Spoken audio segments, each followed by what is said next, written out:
आज हम लोग दोस्तों इस वीडियो में बात करेंगे जो यूपीएसआई 2021 का पेपर 1 दिसंबर 2021 को तीसरी शिफ्ट में हुआ। और ये जो हिंदी की प्रैक्टिस सेशन चल रही है, ये किस एग्जाम को लेकर टारगेट हम लोग कर रहे हैं, तो ये है यूपी पुलिस कांस्टेबल। ये जो सिपाही भर्ती परीक्षा होनी है उसके लिए हम लोग यूपीएसआई की जो हिंदी है 2021 को उसको टारगेट करके चल रहे हैं। और आज ये अपनी 6वीं क्लास होगी। यदि आपने पिछले वो 5 वीडियो नहीं देखे हैं तो आप उनको जरूर देखिएगा। उनसे क्या होगा कि आपको ये पता चलेगा कि जब एग्जाम चल रहे होते हैं तब भी प्रश्न रिपीट हो जाते हैं, और हर टॉपिक से प्रश्न हर एग्जाम में या हर पेपर में उसने पूछे हैं। तो न देरी करते हुए सीधे प्रश्न की ओर चलते हैं। पहला प्रश्न पैसेज का है। पहले हम लोग पैसेज पढ़ेंगे, फिर आगे हम लोग बात करेंगे। कह रहा है, अनुमान है कि जीव मंडल में शैवाल, फंगस और काइयों से लेकर उच्च श्रेणियों के पौधों की 3.5 लाख जातियां हैं तथा एक कोशिकीय प्राणी प्रोटोजोआ से लेकर मनुष्य तक 1 करोड़ 10 प्रकार की प्राणी जातियां हैं। जीव मंडल इन सभी के लिए आवश्यक सामग्री जैसे प्रकाश, ताप, पानी, भोजन तथा आवास की व्यवस्था करता है। जीवमंडल में अनेक प्रकार के जैविक और भौतिक घटकों का संतुलन बहुत पहले से ही क्रियाशील रहा है।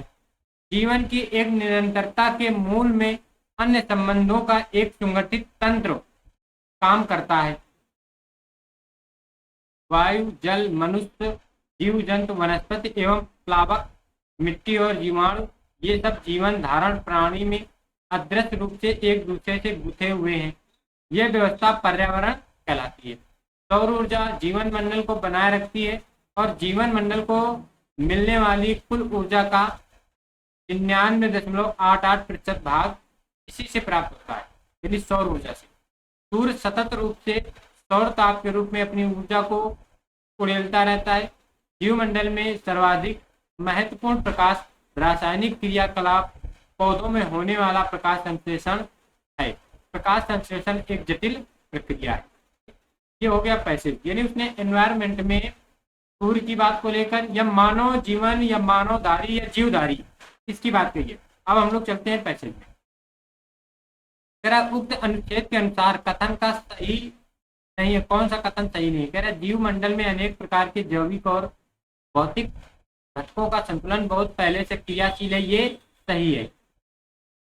सौर ऊर्जा जीव मंडल को बनाए रखती है और जीव मंडल को मिलने वाली कुल ऊर्जा का 99.88% भाग इसी से मिलता।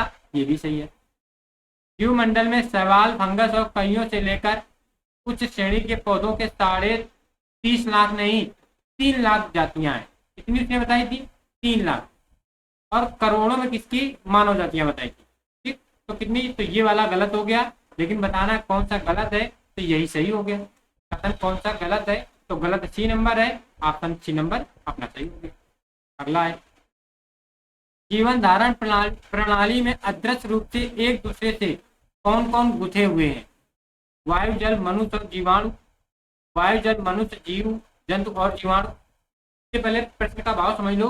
कह रहा है वो एनवायरमेंट में कौन कौन है? तो एनवायरमेंट में सब है, और सब वाला कौन सा हो जाएगा? वायु, जल, मनुष्य, जीव जंतु, वनस्पति एवं प्लावक, मिट्टी और जीवाणु, ये सब किसमें है? अदृश्य रूप से एक दूसरे से गुथे हुए हैं। तो डी नंबर अपना एकदम सही माना जाएगा। अगला प्रश्न है, वायु, जल, मनुष्य, जीव जंतु, वनस्पति एवं प्लावक, मिट्टी और जीवाणु, ये सब जीवन धारण प्रणाली में अदृश्य रूप से एक दूसरे से गुथे हुए हैं। इस व्यवस्था को क्या कहते हैं? ये व्यवस्था क्या कहलाती है? तो ये व्यवस्था कहलाती है पर्यावरण। ये व्यवस्था क्या कहलाती है? पर्यावरण कहलाती है, यानी ए नंबर इसका सही जवाब हो जाएगा। अगले प्रश्न की तरफ चले हम लोग। मूर्धन अल्प प्राण अघोष वर्ण बताना। मूर्धन बताना, मूर्धन मतलब ता वर्ग के वर्ण। मूर्धन में आपको ता वर्ण के वर्ग बताने हैं।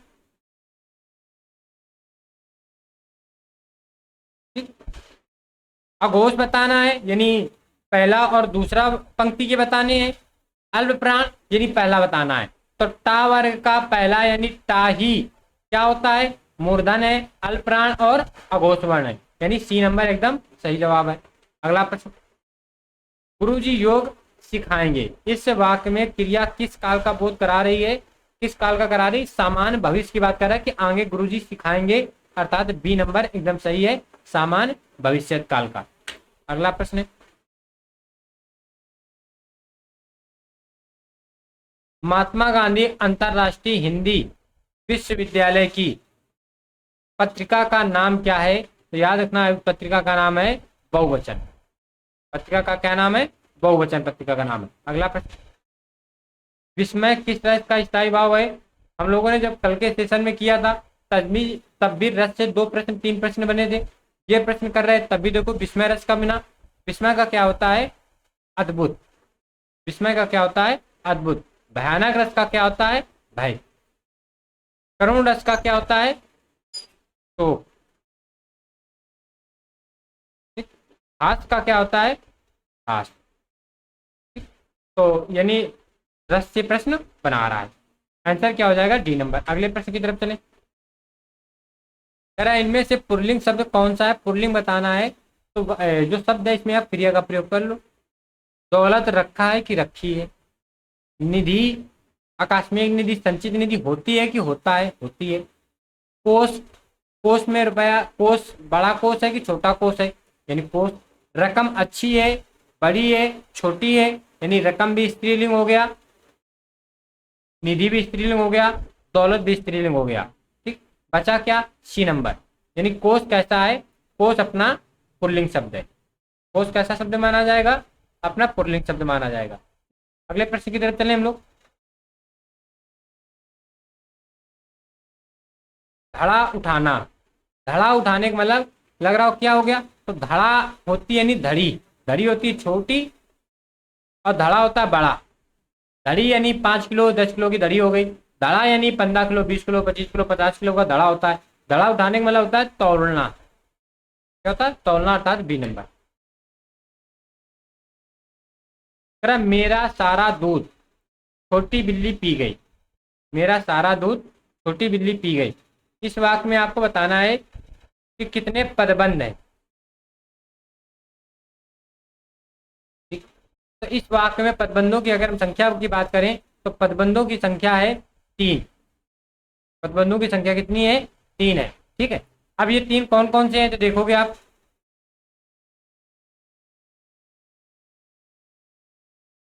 देखो, एक हो गया मेरा सारा दूध, मेरा सारा दूध। ठीक, एक हो गया छोटी बिल्ली, एक पदबंध हो गया पी गई। अगला प्रश्न है, हेत प्रीति से जो मिले सासों मिलिए धाय, ये उक्त किस संत कवि की है? हेत प्रीति से जो मिली सासों मिलिए धाय, ये किसकी है? तो याद रखना ये कबीर की है। और कबीर की प्रमुख रचनाओं में बीजक, इसका संकलन किसमें मिलता है? बीजक। और बीजक में 3 आती हैं।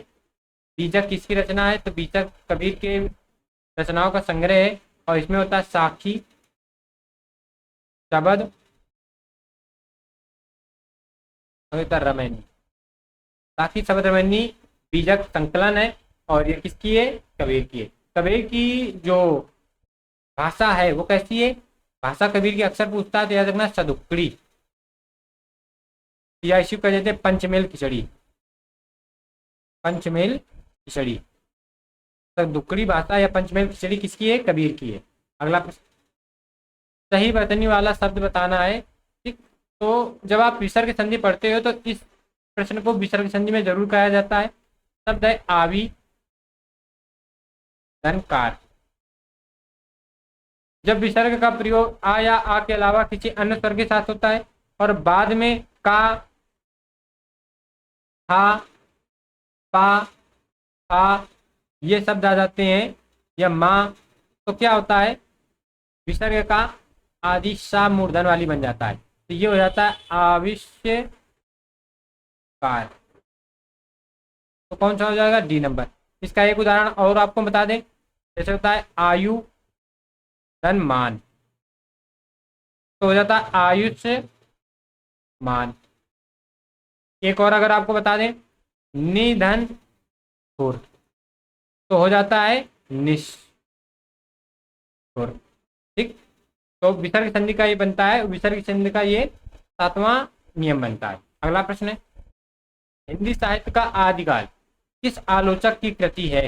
हिंदी साहित्य का आदिकाल किस आलोचक की कवि है? याद रखना, हजारी प्रसाद द्विवेदी की है, हजारी प्रसाद द्विवेदी की है। अगला, इनमें से कौन सी बोली पहाड़ी बोली नहीं है?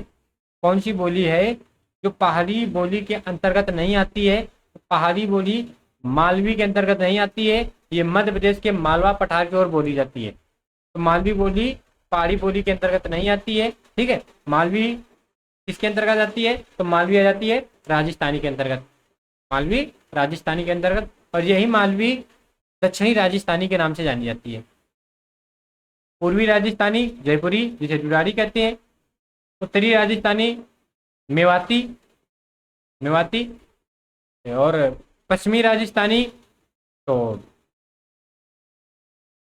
मारवाड़ी, और दक्षिणी की बात करता है तो मालवी। ठीक, अगले प्रश्न की तरफ चलें।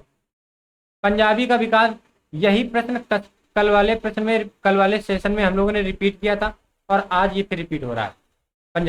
पंजाबी का विकास किससे हुआ है? तो पंजाबी का विकास हुआ है पैसाची से। किससे हुआ है? पैसाची से। ठीक, अगले प्रश्न की तरफ चलें। मुझे छोटी बच्ची के लिए कुछ नए कपड़े खरीदने हैं, वाक्य में कौन सा शब्द कर्ता है?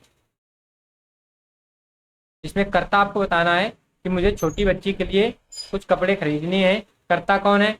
कौन खरीदेगा? यानी हम खरीदेंगे, हम यानी मुझे पे आया है ना, तो मुझे इसमें कर्ता है। कर्ता क्या है? मुझे। अगला प्रश्न,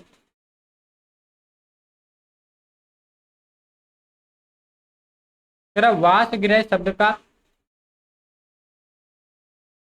तद्भव रूप क्या है? वासगृह शब्द का तद्भव रूप होता है बसेरा। वासगृह क्या होता है? बसेरा। अगले प्रश्न की तरफ चले। जो संविधान के अनुकूल ना हो, असंवैधानिक क्या कहलाता है? असंवैधानिक। C number. अगला प्रश्न, मंत्री जी हड़ताल कर रहे थे, श्रमिकों की समस्याओं को सुनने के लिए पर्याप्त समय दिया। यानी मंत्री जी ने हड़ताल कर रहे श्रमिकों की, जो श्रमिक हड़ताल कर रहे उनकी समस्याओं को सुनने के लिए पर्याप्त समय दिया। इस वाक्य में किस प्रकार के क्रिया विशेषण का प्रयोग किया गया है? तो इस वाक्य में परिमाणवाचक क्रिया विशेषण का प्रयोग किया गया है, अर्थात सी नंबर का प्रयोग किया गया है। ठीक, अगला प्रश्न, इनमें से विवरण चिन्ह कौन सा है? तो देखो, ये तो पूर्ण विराम चिन्ह है, पूर्ण विराम। ये कौन सा है? तो ये आपको स्पष्ट रूप से दिख रहा है, प्रश्नवाचक है। ये कौन सा है? तो ये विस्मयादिबोधक चिन्ह है। तो विवरण चिन्ह कौन बचा? बी नंबर, विवरण चिन्ह ये होता है। ठीक, अगले प्रश्न की तरफ चले। अलंकार शब्द में कौन सा उपसर्ग लगा है? तो अलंकार शब्द का निर्माण होता है अलम धन कार से, अलम धन कार से। उपसर्ग कौन सा हो गया? अलम। कार क्या है? प्रत्यय। अलम उपसर्ग हो गया, ए नंबर सही है। अगला प्रश्न, वुहान किस देश में है? वुहान किस देश में है? अब आपके दिमाग में ये ना आ जाए कि वुहान कोई जगह होगी, नहीं, वुहान व्यक्ति का नाम कह रहा है। तो वुहान, चूंकि ऑप्शन से आप खुद ही समझ लोगे वुहान किस देश में है। तो वुहान किस देश में है, ये किस प्रकार का प्रश्न है? तो प्रश्न लगा है ना, प्रश्नवाचक चिन्ह, सी नंबर है। अगला, गणेश चतुर्थी से पूर्व शिल्पकार गणेश की मूर्तियां बनाने के लिए दिन रात काम करते हैं। इस वाक्य में दिन रात किस प्रकार का क्रिया विशेषण है? इस वाक्य में बताना है कि जो दिन रात है वो किस प्रकार का क्रिया विशेषण है? कालवाचक, समय की बात कर रहा है ना, दिन रात, सुबह शाम, काल यानी समय। ठीक, डी नंबर सही है। अगला प्रश्न, मिलन के पल केवल दो चार, विरह के कल्प अपार, ये उक्त किस रचना की है, रचनाकार की है? तो ये जो पंक्तियां लिखी हैं, मिलन के पल केवल दो चार, विरह के कल्प अपार, ये सुमित्रानंदन पंत यानी प्रकृत के जो सुकुमार कवि हैं, ये उनकी रचना है। ठीक, अगले प्रश्न की तरफ चले हम लोग।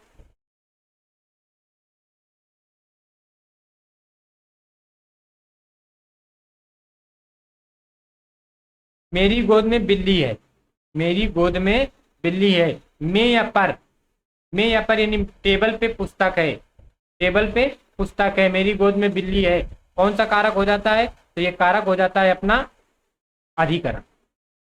कौन सा? अधिकरण।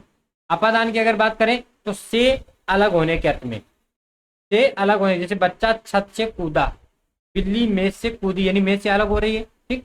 संप्रदान, संप्रदान के लिए होता है के लिए, और कोई वस्तु हमेशा के लिए, किसी को दान में दे देना या किसी को दे देना। कर्म, कर्म की विभक्ति होती है को, कर्म की विभक्ति को। अगले प्रश्न में, पांचवा विश्व हिंदी सम्मेलन किस वर्ष संपन्न किया गया? तो पांचवा विश्व हिंदी सम्मेलन संपन्न किया गया 1996 में। कब संपन्न हुआ? 1996 में संपन्न हुआ। ठीक। अगले प्रश्न पर चले। इनमें से कौन सा शब्द केवट शब्द का अर्थ नहीं है? केवट शब्द का अर्थ नहीं है। तो देखो, केवट का मांझी होता है, धीवर होता है, मल्लाह होता है। कौन केवट शब्द का अर्थ नहीं है? तो केवट शब्द का अर्थ निपुण नहीं है, निपुण इसका अर्थ नहीं है। ठीक। निपुण किसका हो जाता है? तो निपुण हो जाता है कुशल का, चतुर का, अनुभवी, योग, काबिल। जो आपके दिमाग में आते जाएंगे शब्द, हो सकता है ना आपको याद हो, लेकिन जैसे हम शब्द बोलेंगे तो आपको वो चीज समझ में आ जाएगी। ठीक। अगले प्रश्न की चले। नेत्रहीन शब्द में कौन सा समास है? नेत्र से हीन, यानी किसी समासिक पद को सामासिक विग्रह करने पर बीच में यदि विभक्ति चिन्ह आते हैं, कौन सा समास होता है? तत्पुरुष समास। अगला प्रश्न, अच्छे नागरिक राष्ट्र हित में काम करते हैं। जो अच्छे नागरिक होते हैं वो राष्ट्र हित में काम करते हैं। इस वाक्य में अच्छे किस प्रकार का विशेषण है? बताना है अच्छे किस प्रकार का विशेषण माना जाता है। ठीक। तो देखो, अच्छा क्या है? गुण है। व्यक्ति की अच्छाई क्या हो जाती है? गुण है। ना तो परिमाण होगा, ना तो संख्या है, ना सर्वनाम है, गुणवाचक विशेषण, यानी डी नंबर। अगला, इनमें से कौन सा शब्द कदर का पर्यायवाची शब्द नहीं है? कदर यानी व्यक्ति की इज्जत करना या कदर करना, कहते हैं ना। तो कदर का देखो, आदर, श्रद्धा, महत्व, ये तो कदर के होते हैं पर्यायवाची। विस्मय, विस्मय कदर का पर्यायवाची नहीं होता, ये याद रखना है। विस्मय पर्यायवाची नहीं होता। विस्मय किसके होते हैं? तो विस्मय होता है आश्चर्य का, विस्मय होता है अचरज का, विस्मय होता है अचंबा, कहते नहीं अचंबा, हैरानी।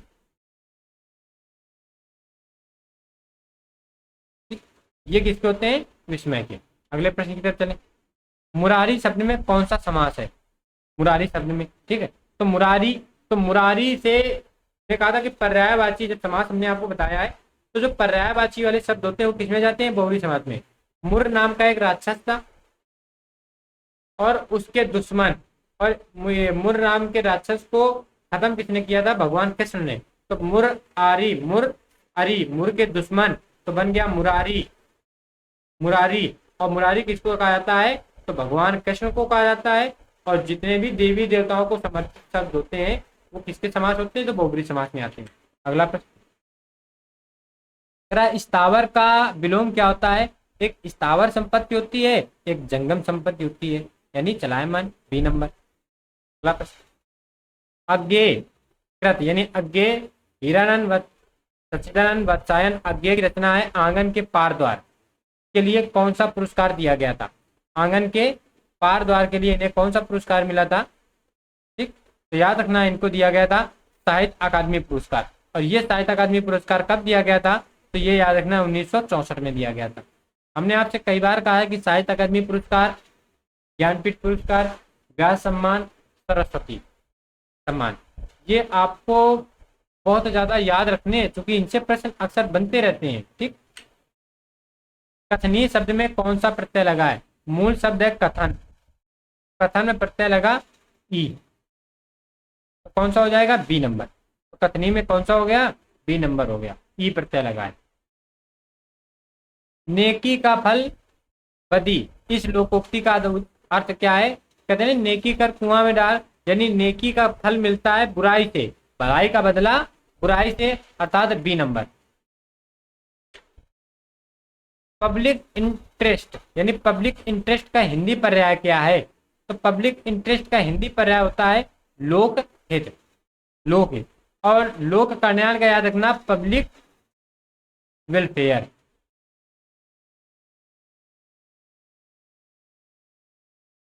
पब्लिक वेलफेयर लोक कल्याण और पब्लिक इंटरेस्ट लोक हित। अगला, तितली के रचनाकार कौन है? तितली के रचनाकार वही हैं, इनकी रचनाएं हमें कल वाले सेशन में भी मिली थी और कल वाले सेशन में 2 प्रश्न मिले थे, 2 प्रश्न। तितली के रचनाकार वही हैं जिन्होंने स्कंदगुप्त नाटक लिखा, जिन्होंने चंद्रगुप्त नाटक लिखा, जिन्होंने कल्याणी परिणय लिखा, जिन्होंने जन्मेजय का नागयज्ञ लिखा, जिन्होंने आंसू, झरना, कामायनी जैसे महत्वपूर्ण रचनाओं की रचना की। अर्थात किसकी नाम आ जाए, किसका नाम? तो जयशंकर प्रसाद का। यानी जयशंकर की रचना उसने देखो कल वाले सेशन में 2 पूछी थी, इस वाले सेशन में 1 पूछने लगी। अगला प्रश्न है, कह रहा है कि इनमें से कौन सा वाक्य अशुद्ध है? अशुद्ध वाक्य बताना है। ठीक, रमेश धीरे धीरे भोजन करता है। रमेश धीरे धीरे भोजन क्यों नहीं करता है? तुम्हारा काम जल्दी हो जाएगा, मैं खाया हूं। इसमें बताना है कौन सा वाक्य अशुद्ध वाक्य है। रमेश धीरे धीरे भोजन करता है, सही है। रमेश धीरे धीरे भोजन क्यों नहीं करता है, ये भी सही है। तुम्हारा काम जल्दी हो जाएगा, ये भी सही है। मैं खाया हूं नहीं, मैंने खाया है। मैंने खाया है, क्या इसका शुद्ध रूप हो जाएगा? मैंने खाया है। ठीक, तो ये नंबर सही माना जाएगा, यानी ये वाक्य अशुद्ध है। अगला प्रश्न है, देवर्षि का सही संधि विच्छेद कौन सा है? देवर्षि, तो देवर्षि का होता है देव धन ऋषि। देव धन ऋषि, ठीक है। तो ये कौन सी संधि बन जाती है? तो ये बन जाती है देवर्षि, यानी देवधन ऋषि। कौन सा सही है? ए नंबर। देवर्षि में कौन सा सही है? ए नंबर। ठीक, तो आज के अपने सेशन में ये 40 प्रश्न कंप्लीट होते हैं।